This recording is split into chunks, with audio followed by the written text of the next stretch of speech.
जय हिंद, जोहार झारखंड। मैं शमशाद आलम। जयराम महतो 4 मार्च को जमशेदपुर से एक सभा को संबोधित करते हुए एक सवाल पूछा था। सवाल था, हु इज ललित दास? ललित दास कौन है, उसकी योग्यता क्या है? यह सवाल टाटा कंपनी से पूछा गया था जयराम महतो के द्वारा।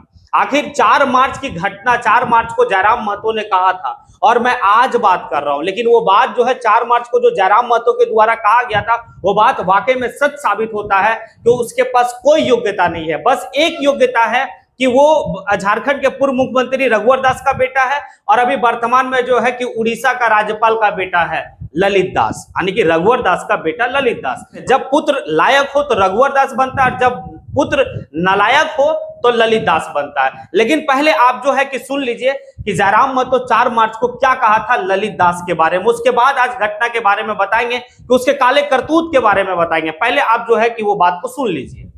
मैं लोकतंत्र के चौथे स्तंभ के माध्यम से मैं सवाल करूंगा टाटा मैनेजमेंट से कि ललित दास कौन है? Who is Lalit Das? What is his ability? उसकी योग्यता क्या है? कौन है ललित दास? उसकी योग्यता क्या है? कितना तक पढ़ा है कि आज सीएसआर को संभालेगा, आज IL6 में नौकरी करेगा और छत्तीसगढ़ का रघुवर दास जी का बेटा ललित दास यह IL6 में नौकरी करेगा, सीएसआर को संभालेगा। हम सवाल करेंगे।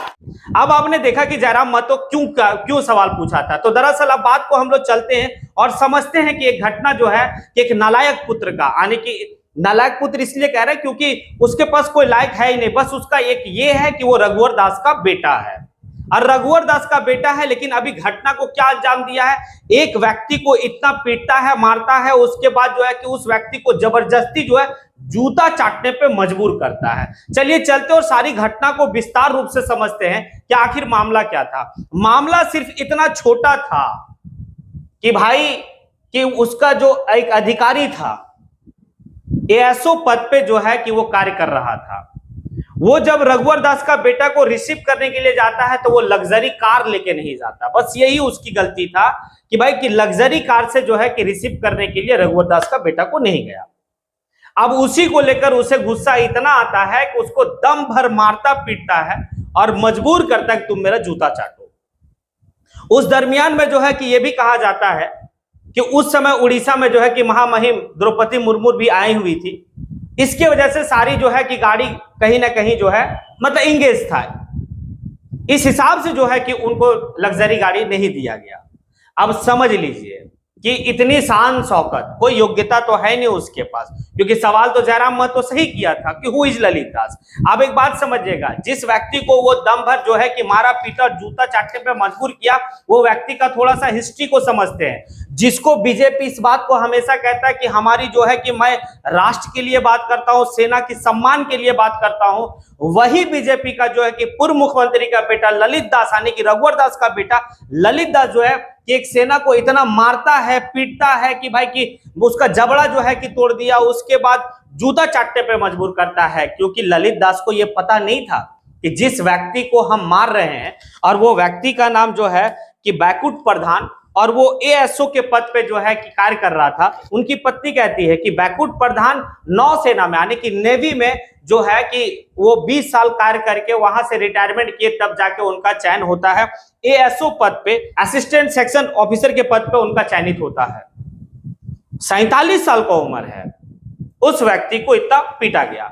उसके बाद जब जो है कि बैकुंठ प्रधान जब अपने आला अधिकारी को रिपोर्ट करता है कि हमारे साथ इस तरह का व्यवहार किया गया, हमें न्याय मिलनी चाहिए, लेकिन उन्हें न्याय नहीं मिलता है। बाकायदे उनका जो आला अधिकारी है बैकुंठ प्रधान को ही कहता है कि तुम अपना नेचर सुधारो, तुम अपना जो है कि आदत सुधारो।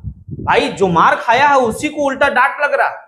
उसके बाद बैकुंठ प्रधान यहां भी नहीं रुकता है, उसके बाद वो जो है कि किसी थाने में जाता, थाने में FIR करवाने जाता, उसका FIR भी नहीं लिया जाता है, बस इसलिए कि वो रघुवर दास का बेटा है। और रघुवर दास कौन है भाई? उड़ीसा का प्रथम नागरिक है, यानी कि उड़ीसा का राज्यपाल का बेटा है। उड़ीसा का राज्यपाल का बेटा है ललित दास, बस उसका यही है। इसीलिए यानी कि FIR नहीं लिया जा रहा किसका? बैकुंठ प्रधान का। अंत में बैकुंठ प्रधान की पत्नी और बैकुंठ प्रधान जो है ऑनलाइन जो है कि वो FIR को दर्ज करवाता है। उसमें सारी घटना को वहां पे दर्शाता है कि आखिर मेरे साथ क्या हुआ था।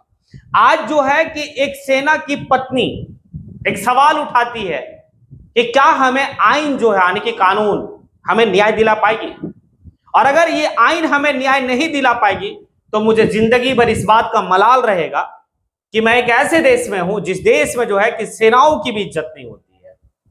और इस सेना को इज्जत के बारे में जितनी बड़ी बड़ी व्याख्यान बीजेपी, रघुवर दास मान सम्मान की बात करता है, भाई सब फीका है। आज उसकी पत्नी का जो बात सुनने के बाद जो है कि एक दर्द महसूस होता है कि क्या भारत में सेनाओं के साथ भी इस तरह की हरकत होगी, क्योंकि ललित दास को यह नहीं समझ में आया कि ये 20 साल सेना में सेवा देकर आया है और जूता चाटने पे मजबूर कर रहे हैं, हम उसको मार रहे हैं और इतना मार रहे हैं कि भाई कि वो भाग भी रहा, उसके बावजूद भी उसे जो है कि खोजवा के मार रहा है। शर्म है। एक नालायक पुत्र का ये करतूत है। जब कहते हैं ना कि पुत्र नालायक हो तो बाप का सर का पगड़ी भी जो है कि किसी की दूसरे का जूती के ऊपर डाल देगा, वही है ये। हालांकि एक बात ये बात कह सकते हैं कि रघुवर दास एक लायक पुत्र है। जब पुत्र लायक होता है तो रघुवर दास बनता है। रघुवर दास की कहानी को अगर आप देखेंगे, लाख उनके पास क्या था नहीं था, झारखंड के लिए क्या किया नहीं किया छोड़ दीजिए, लेकिन उनकी अगर व्यक्तिगत अगर चीज को देखें तो एक गरीब परिवार से उठते उठते जो है कि किस तरह से एक मजदूर नेता अपने आप को स्थापित करता, उसके बाद जो है कि विधायक बनता, मंत्री बनता, उप मुख्यमंत्री बनता, फिर जो है कि 5 साल के लिए झारखंड में पहला ऐसा गैर आदिवासी मुख्यमंत्री का खिताब भी उनके नाम होता है। ये तो लायक है। और आज जो है कि उड़ीसा के राज्यपाल है। ये मतलब कह सकते हैं कि जब पुत्र लायक होता है तो रघुवर दास बनता है, और जब पुत्र नालायक होता है तो ललित दास बनता है, तो उसे इतना भी नहीं पता होता है कि हमें क्या करना नहीं करना है। खैर, इंडिया का संविधान, इंडिया का कानून, इंडिया का आइन बहुत बड़ा है। न्याय जरूर मिलेगा बैकुंठ प्रधान को, ये उम्मीद है, आशा है। क्या लगता है आपको? क्या जो मैंने कहा, क्या रघुवर दास का बेटा जो है उस बात को जिस तरह से जो है कि बैकुंठ प्रधान को किया, क्या उन्हें सजा मिलनी चाहिए, और बैकुंठ प्रधान को क्या न्याय मिलनी चाहिए? अगर न्याय मिलनी चाहिए तो आप कमेंट ज्यादा से ज्यादा करें। और लगता है आपको कि नहीं ये जांच का विषय है, तो बिल्कुल जांच होनी चाहिए, और जांच में दूध का दूध और पानी का पानी वहां साफ हो जाएगा। उसके बाद क्या होता है, इसी के साथ मैं अपनी बात को यहीं पे समेटता हूं। जय हिंद।